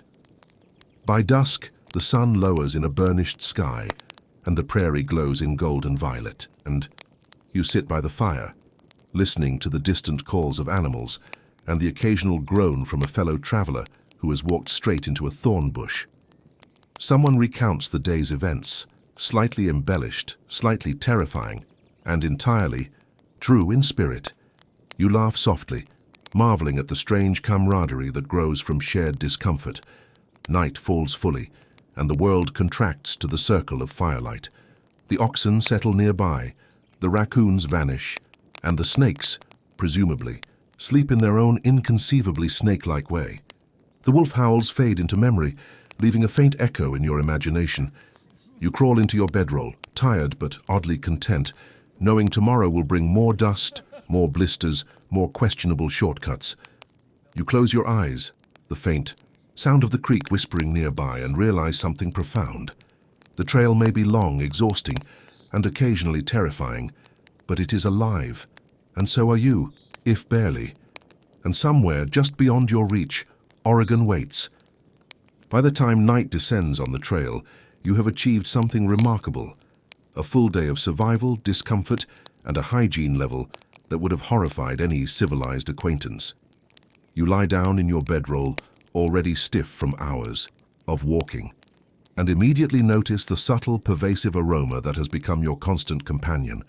Dust, sweat, oxen, and somewhere in the distance, vaguely familiar, oddly persuasive, the faintly intoxicating scent of cooked meat. Perhaps it is the stew from dinner. Perhaps it is someone else's provisions. Perhaps it has taken up permanent residence on your clothes. Regardless, it is yours now, and the prairie has accepted it. Hygiene on the trail is largely an exercise in imagination. The water you carry is for drinking, not bathing. Soap exists only in wistful memories. You have not bathed in days, and even the concept of clean has been irrevocably redefined. At first you tried to be civilized. A hurried splash in the creek, some brushing of teeth with water-soaked rags. By the third day, however, you accept the reality. Civilization is a memory, and you smell like it. Yet, strangely, there is a romance to it. It is not the kind of romance found in novels nor in perfume salons. No, this is the romance of survival, a heady mixture of sweat, dust, and the faint aroma of cooked ox that clings to every layer of your being. It announces to the world that you have walked hundreds of miles, endured sun, rain, and dirt, and arrived at nightfall unbowed, if faintly crusted. Sleep, of course, is a companion that does not arrive promptly. Your bedroll is little more than a thin suggestion of comfort laid upon the unyielding prairie. You toss, you turn, you flip over, you reposition, each movement accompanied by groans and faint curses that echo into the night.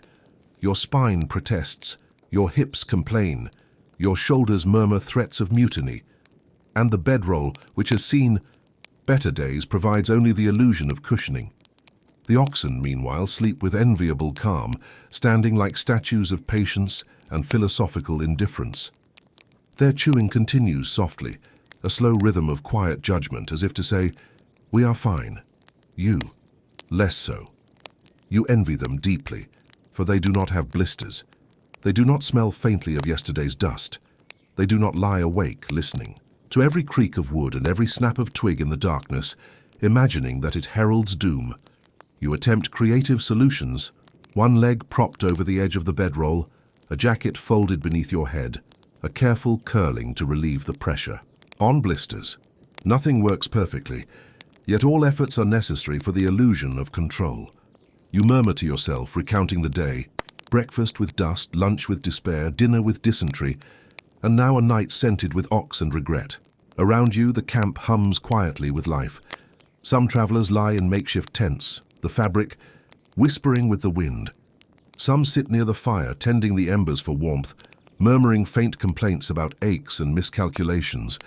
Occasionally, a voice drifts across the circle, a faint joke, a story of a missed shortcut, or a groan at the persistent chewing of an ox nearby. You reflect on the evolving social fabric of trail life. Politeness has eroded, replaced by a shared tolerance of minor eccentricities. The man whose boots squeak unbearably is now simply the squeaky boots. The woman who hums hymns at inconvenient times has become the hymn-humming oracle. And you, dust-covered and slightly fragrant, have become one of them, indistinguishable in appearance and endurance from the rest.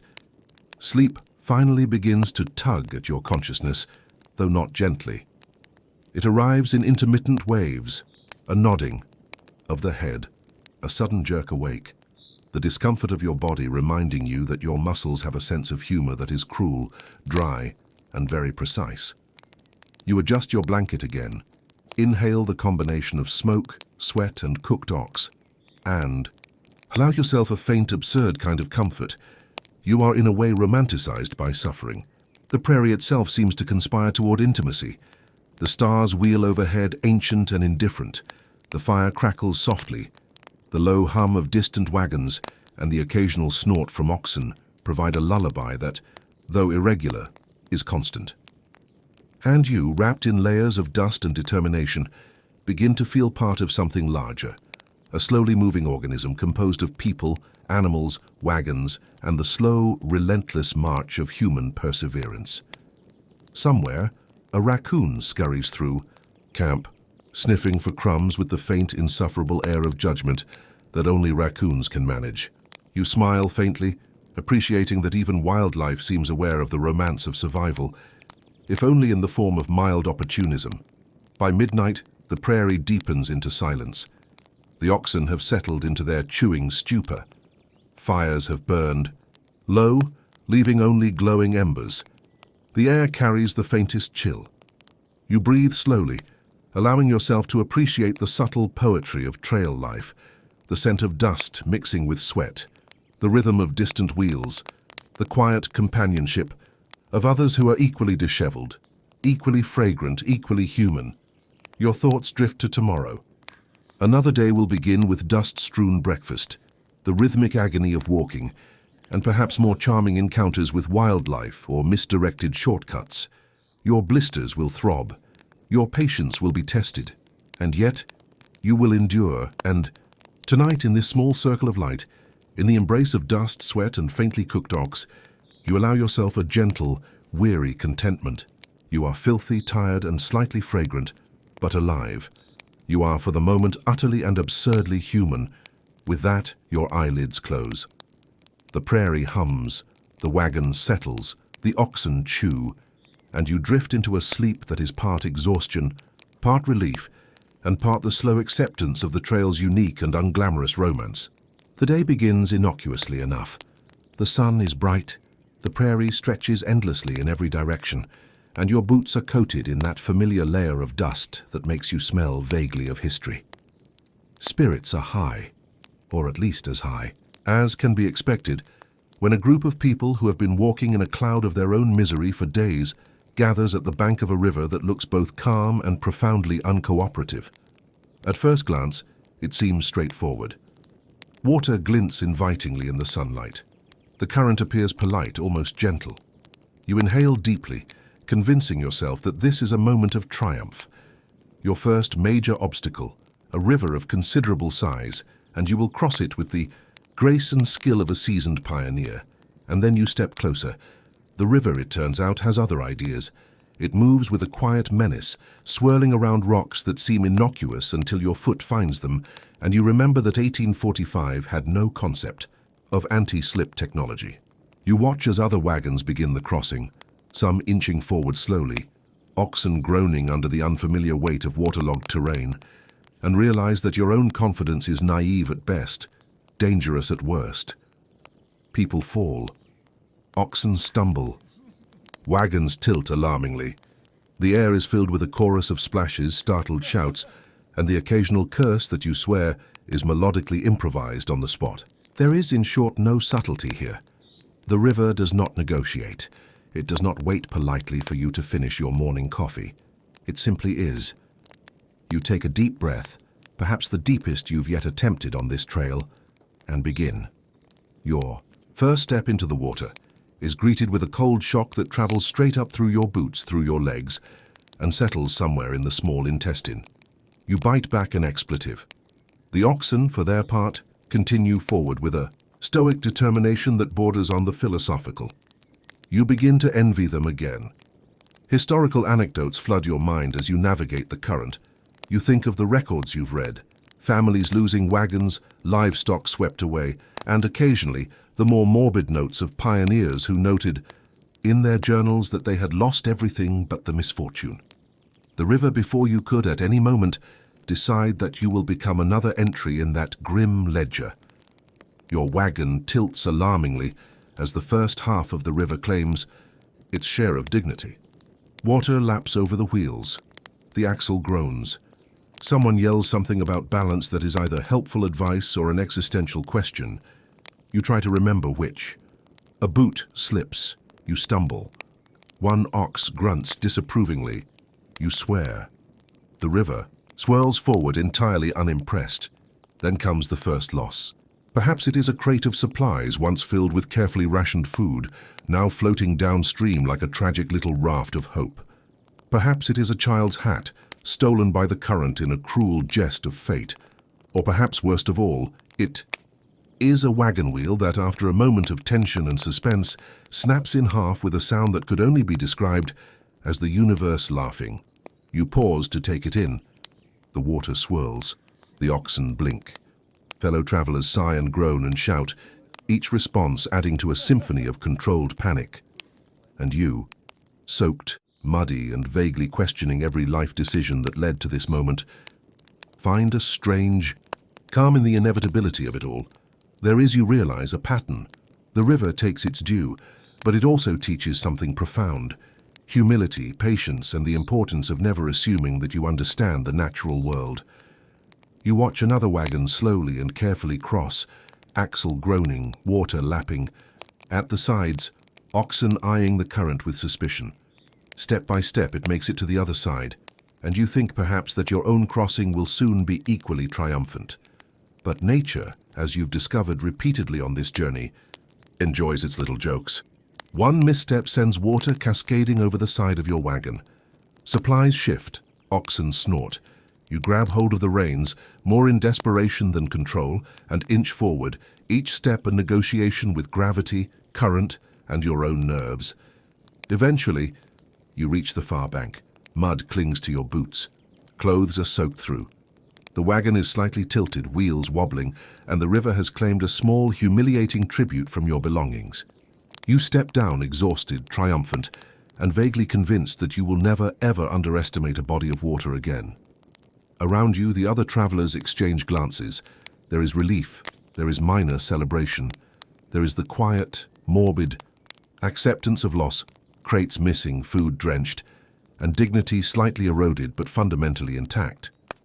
You realize that the river has not destroyed you, but it has thoroughly reminded you of your smallness, your vulnerability, and the fine line between confidence and disaster.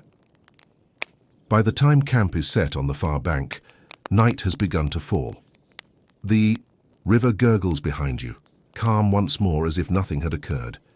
You settle in your bedroll, muddy, wet, and exhausted, and allow yourself a small, absurd sense of accomplishment. You crossed the river. You survived. You lost some possessions. Yes, but the lesson is more valuable. Respect nature, respect the oxen, and never assume that a body of water is easy. And as the firelight flickers, casting long shadows over wet wagons and tired faces, you drift towards sleep with a mixture of relief, dread, and quiet admiration for the river that has just humiliated, terrified, and educated you. Once you've survived your first major river crossing, a calm settles over you, a fragile, tentative calm that is entirely necessary, if only to preserve your sanity. It is during this moment of relief that your mind wanders, as it tends to do, to all the ways the river could have destroyed you, your wagon, and your dignity. And in the spirit of soothing bedtime reflection, let us enumerate them, gently, as though you are being lulled by a particularly morbid nursery. Rhyme first, there is the slow submersion method. This involves stepping carefully into the water, only to discover that the riverbed has chosen an uneven course of rocks and mud, 1 step forward and 2 steps sideways. Your wagon lurches, supplies slide. You lose balance, and before you can catch yourself, The river has claimed your hat, your lunch, and perhaps a faint sense of optimism. Then comes the ox-induced chaos. Oxen are patient, philosophical creatures, but even they have limits. Step wrong, whisper too loudly, or attempt to prod them with something sharp, and they respond with exactly the level of cooperation you did not expect. They may refuse to move. They may veer violently to one side. They may splash so much water that your carefully stacked supplies resemble a small floating ark of despair. There is also the structural failure scenario. Wagons are delicate, creaking. Constructions held together by hope, nails, and splintered wood. A wheel can snap, an axle can break. A crate can float off into the current. In 1845, there were few tools suitable for immediate roadside repairs, so any mechanical failure is met with creative cursing, frantic improvisation, and the occasional muttered prayer to whichever deity happens to be listening. Next, let us consider the overconfidence catastrophe.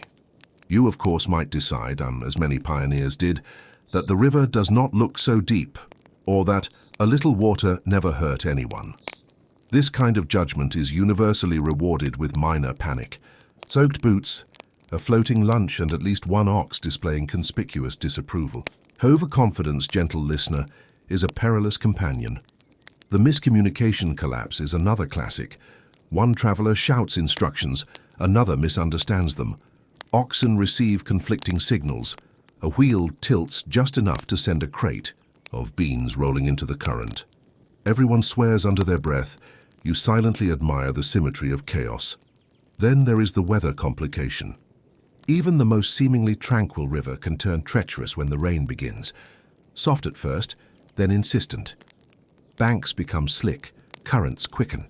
Suddenly, the river is no longer a modest obstacle, but a small, liquid conspiracy intent on testing your endurance and humility simultaneously.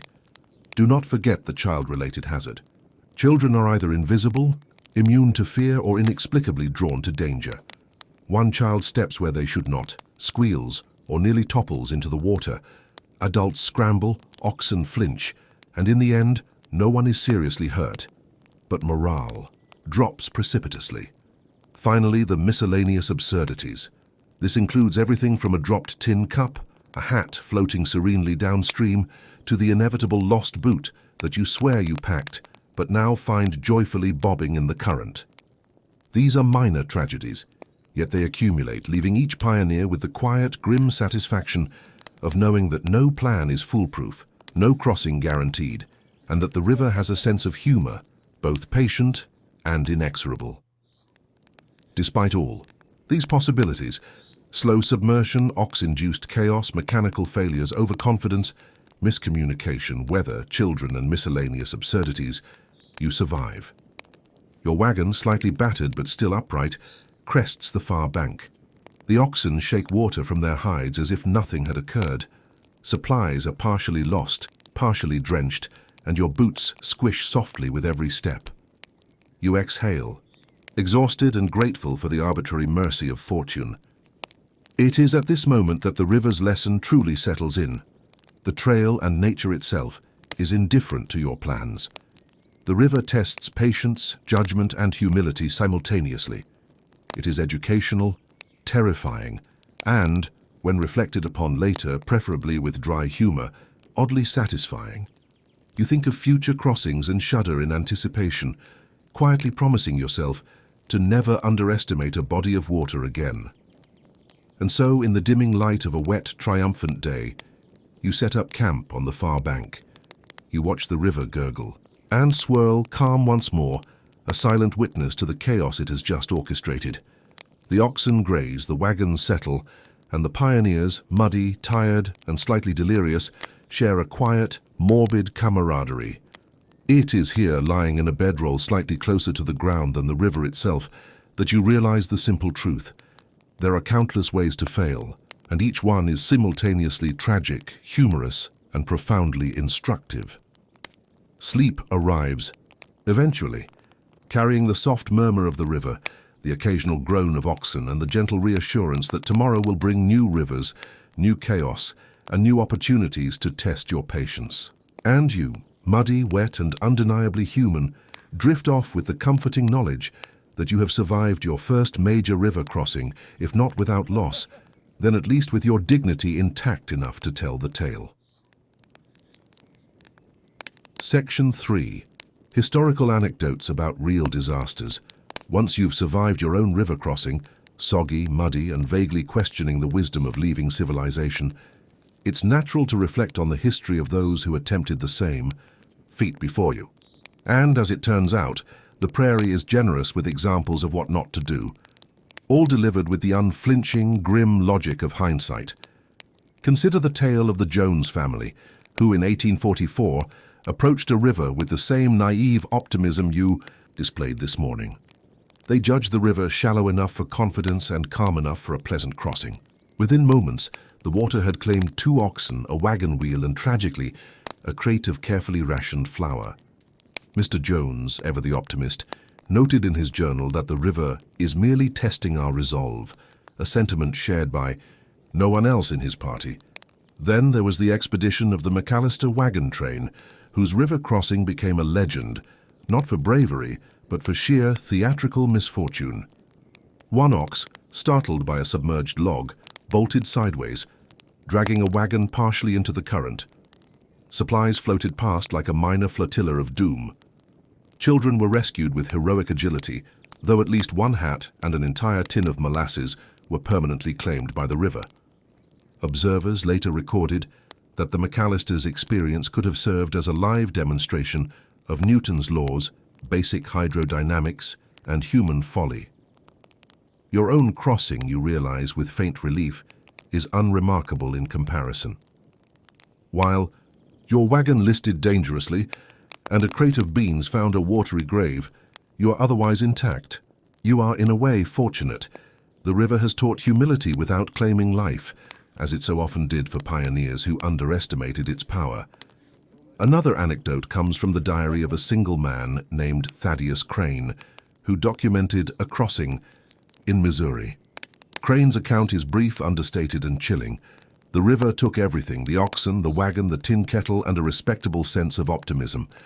I survived only by lying prone in the mud and willing the water not to notice me. Reading it, you feel a shiver run down your spine. There is a resonance here. The same cold current, the same slippery banks, the same quiet inevitability. And then, of course, there is the story of the Baker party, whose crossing achieved a near mythical status because they managed to miscalculate the current and the bank entirely. One wagon rolled backward with horrifying precision, colliding with another and creating a domino effect that saw oxen, crates, and carefully stacked bedding tumbling into the river in a symphony of chaos. Remarkably, no one was seriously injured, though the river carried off several prize chickens, which in 1845 was effectively a tragedy of epic proportions. Reflecting on these disasters, you begin to see a pattern. Rivers on the Oregon Trail in 1845 were both teacher and trickster. They demanded respect, careful planning, and constant vigilance. They did not forgive errors, nor did they care about human pride. And, most importantly, they did not distinguish between the cautious, the clever, or the just slightly overconfident. Everyone eventually found themselves humbled. Even now, as you sit on the far bank, wet clothes drying in the mild afternoon sun, you sense the quiet authority of the river. It has seen hundreds of travelers pass through, each one a story of triumph, error, or calamity. The current is indifferent, the banks unyielding, and the lessons eternal. You cannot help but smile faintly at your own modest failures, knowing that they are small, relatively insignificant, and entirely predictable within the grand tapestry of pioneer misadventure. In the evenings, when travelers gather around campfires, these stories are recounted with a calm, almost soothing tone. One man will describe the Jones family's tragic flour loss, another will chuckle at Crane's mud-prone survival, and yet another will shake his head at the Baker party's chaotic domino effect. You listen, fascinated, horrified, and secretly grateful that your own crossing was at least partially competent. These tales serve a subtle, comforting purpose.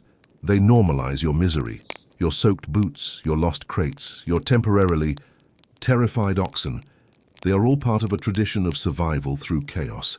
Every pioneer who crossed a river survived not by perfect planning, but by endurance, improvisation, and the occasional unavoidable mistake.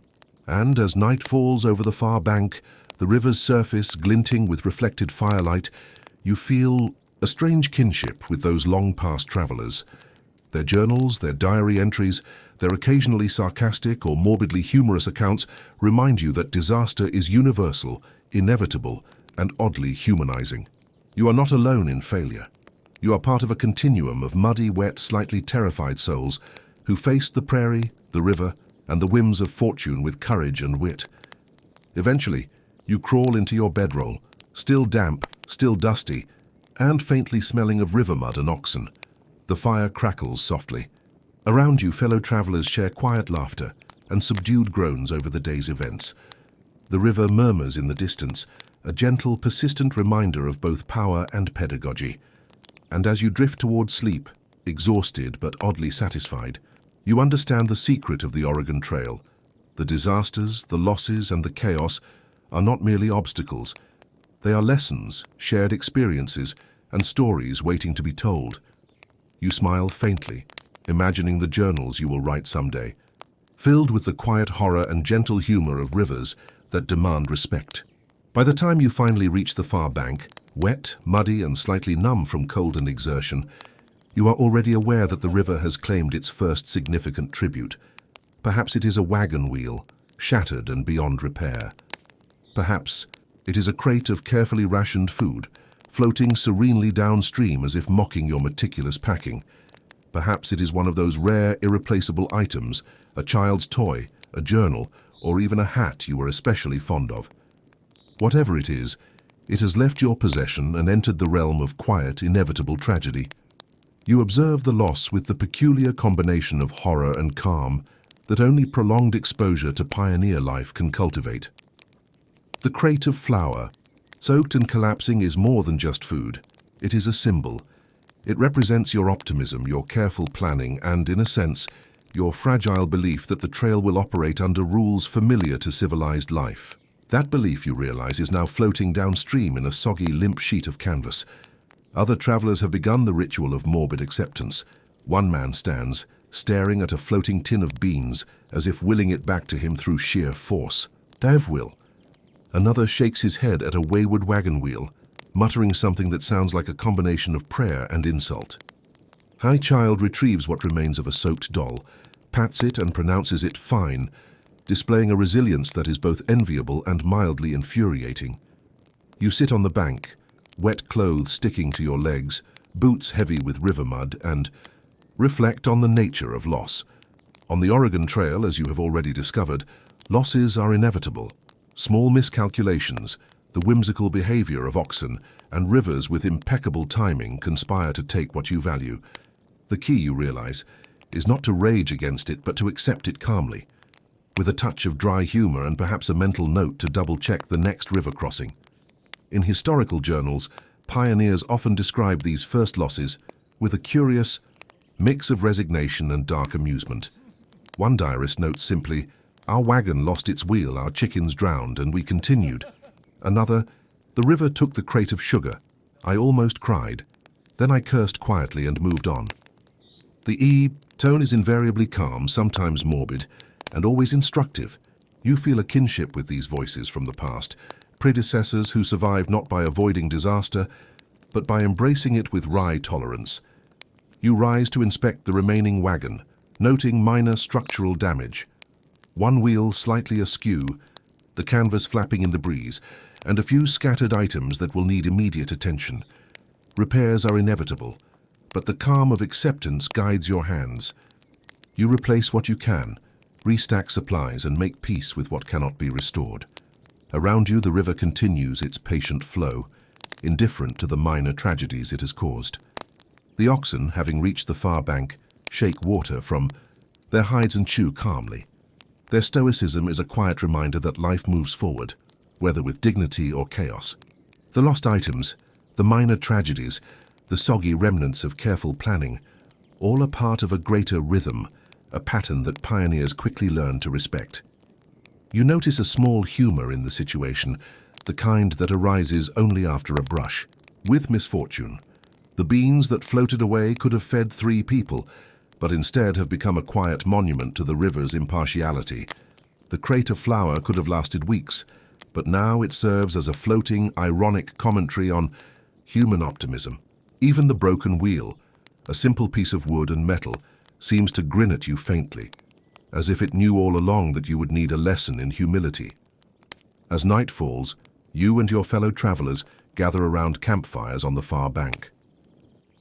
Conversations are subdued, punctuated by occasional laughter at minor mishaps and shared groans of fatigue.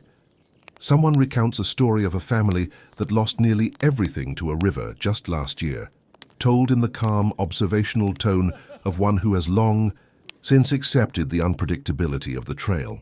You listen, amused and sobered, realizing that your own losses are comparatively trivial, yet no less instructive. Settling into your bedroll, wet, muddy and slightly chilled, you reflect on the day's events. The river has taken its toll. The first major loss is behind you. And yet there is comfort in acceptance. The inevitability of disaster has been met with patience, wry humor, and a determination to continue. You understand now that survival on the Oregon Trail is less about perfection and more about perspective. The first major loss, then, is a teacher. It instructs you on humility, resilience, and the quiet art of moving forward even when the world seems determined to take what you hold dear. You close your eyes, the soft murmur of the river in the distance, the faint smells of campfire and wet oxen, and drift toward sleep with the knowledge that tomorrow will bring more challenges, perhaps more losses, but that you are capable of meeting them with calm, morbid acceptance. And so you sleep, muddy, damp, slightly defeated, but fundamentally alive, carrying with you the first enduring lesson of river crossings. Loss is inevitable, patience is essential, and humor, dry, understated, and slightly dark, is your most reliable companion.